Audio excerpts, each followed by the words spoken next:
Hello friends, good evening. आप सभी को नमस्कार। आज हम करेंगे कुछ प्रीवियस ईयर्स क्वेश्चंस जो क्रेडिट ऑफिसर एग्जाम्स में पूछे गए हैं। इनमें से पहला क्वेश्चन है जो आपके सामने है। A company has a current ratio of 1.5 but a quick ratio of 0.6. What is the most likely inference? A, company is highly liquid. B, the company has excessive inventory. C, the company has high receivable. और D, the company is highly profitable. क्या होगा इसका answer? तो इसका answer है B, the company has excessive inventory. क्योंकि जब देखिए करंट रेशियो 1.5 है और क्विक रेशियो 0.6 है, हाई डिफरेंस है 0.9 का, तो जब ये डिफरेंस है इसका मतलब जो इन्वेंट्री है वो पड़ा हुआ है, वो फिनिश गुड्स में कन्वर्ट नहीं हो पा रहा है, कुछ तो है। तो ये है कि कंपनी हैज एक्सेसिव इन्वेंट्री। ठीक है, ओके। उसके बाद में सेकंड क्वेश्चन में चलते हैं। Which ratio is most critical for assessing a borrower ability to repay a long term loan? Long term loan में हम लोगों का आ जाता है टर्म लोन, जो 5 ईयर्स 6 ईयर्स 7 ईयर्स के लिए हम लोग लेते हैं। तो इसमें जो मेन होता है कि DSC या डेब्ट सर्विस कवरेज रेशियो, ये हमारा रेंज 1.5 से 2 के बीच में अगर है तो कंपनी जो है कैपेबल है कि वो EMI interest plus principal smoothly pay कर पाएगा। ओके, तो इसका आंसर हो जाएगा C, DSC। Okay, third number. If a company's net working capital is negative, it implies working capital negative. It means कि लॉन्ग टर्म की जो फंड है उसको शॉर्ट टर्म में यूज किया गया है, इसीलिए नेगेटिव है। तो इसका क्या होगा answer? Long term fund are use to finance long term asset. Short term fund are use to finance long term asset. Long term fund are use to finance long term asset. Companies very efficient current asset exit current liability. क्या होगा इसका answer? B, short term funds are use to finance long term asset. क्या किया गया है, current asset को से long term asset बनाया गया है, क्रिएट किया गया है, जिसके चलते कि नेट वर्किंग कैपिटल नेगेटिव हो गया है. Net working capital equal to क्या होता है? Net working capital equal to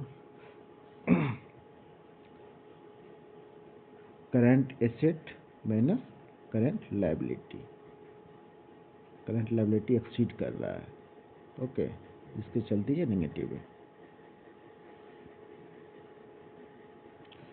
fourth number में, under the Nayak committee recommendation working capital for MSME is calculated as 25% of the projected annual turnover. ठीक है, 25% ही होता है नायक कमेटी के अनुसार. मैं नायक नहीं खलनायक हूँ मैं. 25%, ठीक है, नायक 25% ही बोले. उसमें से कैसा है, 25% में से भी 20% जो है बैंक फाइनेंस है और 5% ये बरोबर का है. ओके,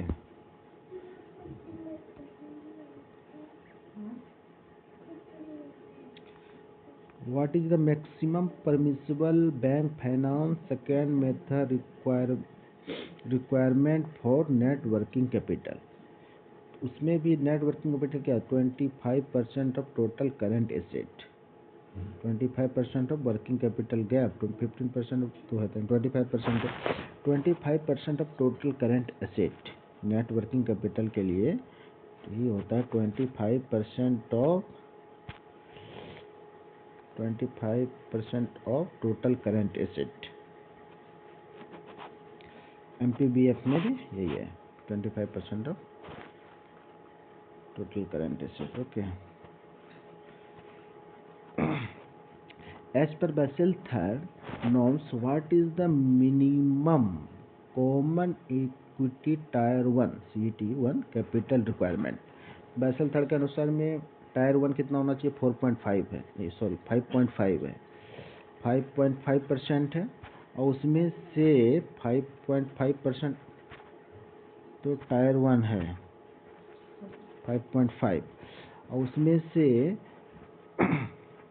अगर यदि यहाँ कंबाइन कर दिया जाए कैपिटल कंजर्वेशन को, कैपिटल कंजर्वेशन कितना है? 2.5 है।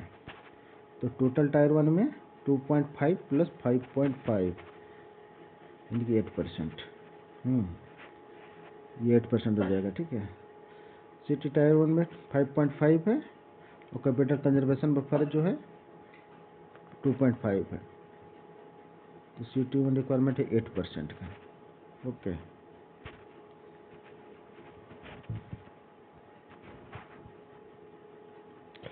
Which of the following is not part of the 3 pillars of Basel III? ठीक है, तो मिनिमम कैपिटल रिक्वायरमेंट तो है, सुपरवाइजरी रिव्यू प्रोसेस है, मार्केट डिसिप्लिन है, प्रॉफिट मैक्सिमाइजेशन ये नहीं है, ठीक है। मैक्सिमाइजेशन मतलब नहीं किया गया है। An account is classified as SMA2 if the principal or interest payment is overdue for SMA2। SMA 0 क्या होता है? 0 1 to 30, ठीक है। SMA 1 31 to 60 और SMA 2 61 to 90। तो क्या बोल रहा है? SMA 2 61 to 90 C number. Okay. A substandard asset is one which has remained as an NPA for a period। तो सब स्टैंडर्ड के लिए NPA रहना चाहिए 12 मंथ तक रहता है, लेस देन और इक्वल टू 12 मंथ सब स्टैंडर्ड। उसके बाद में D1 में चला जाता है, ठीक है। Default D1। ओके। उसके बाद में what is the total priority sector lending target for domestic commercial bank? Domestic commercial bank के लिए 40% of ANBC, 40% of ANBC।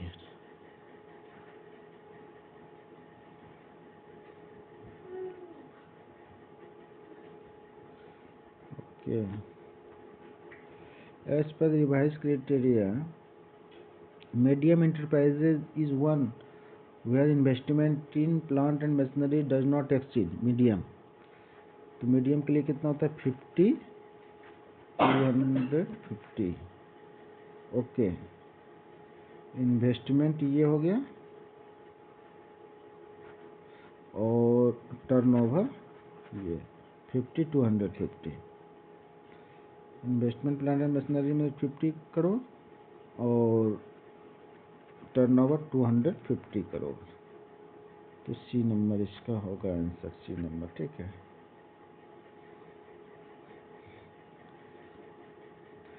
In a letter of credit LC, the advising bank is usually located in।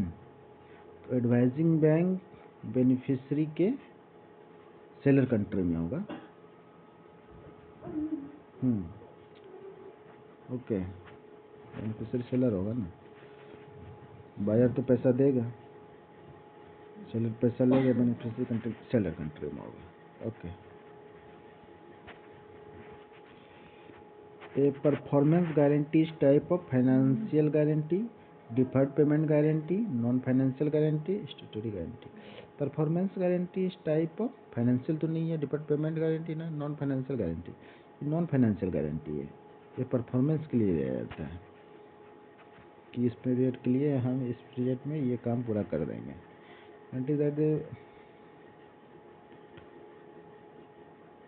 Okay.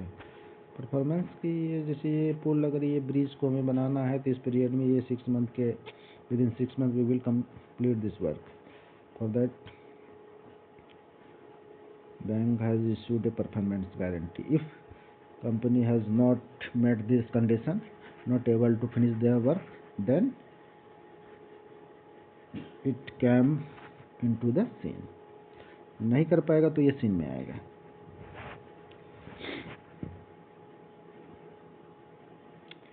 Legal aspect of recovery, ठीक है। The SARFAESI act 2002 is applicable only when the NPA are above 1 lakh and above होना चाहिए। Okay, तो 1 lakh and above होना चाहिए। और जो है आउटस्टैंडिंग 20% प्रिंसिपल से कम नहीं होना चाहिए, प्रिंसिपल और इंटरेस्ट से, मतलब कि रिमेनिंग जो है 20% से कम नहीं होना चाहिए, मोर देन 20% आउटस्टैंडिंग, तो ही हम सरफेसी वहाँ पर अप्लाई कर सकते हैं। 20% से अधिक का आउटस्टैंडिंग है उसका तो okay. Under the IBC insolvency and bankruptcy code the moratorium period last for 180 days. Bankruptcy code इसको एक्सटेंड किया जा सकता है 90 डेज के लिए, टोटल 330 डेज तक जा सकते हैं।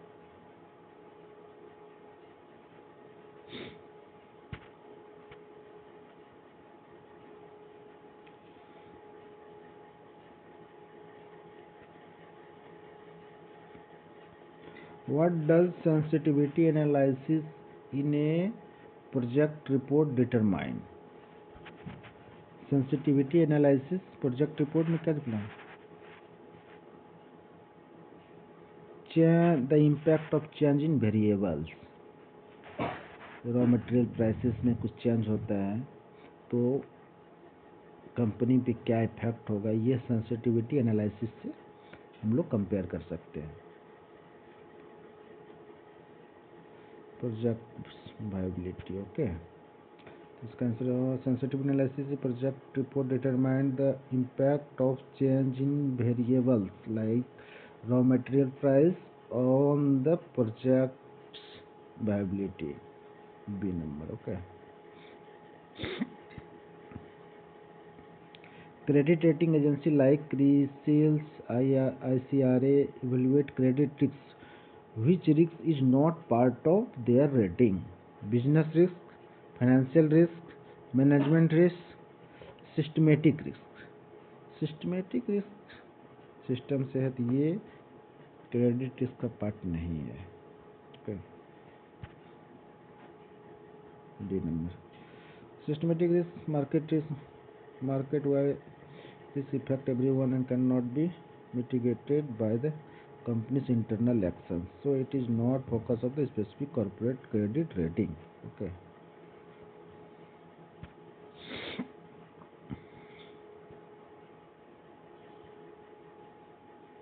चलिए आज के लिए इतना ही करते हैं।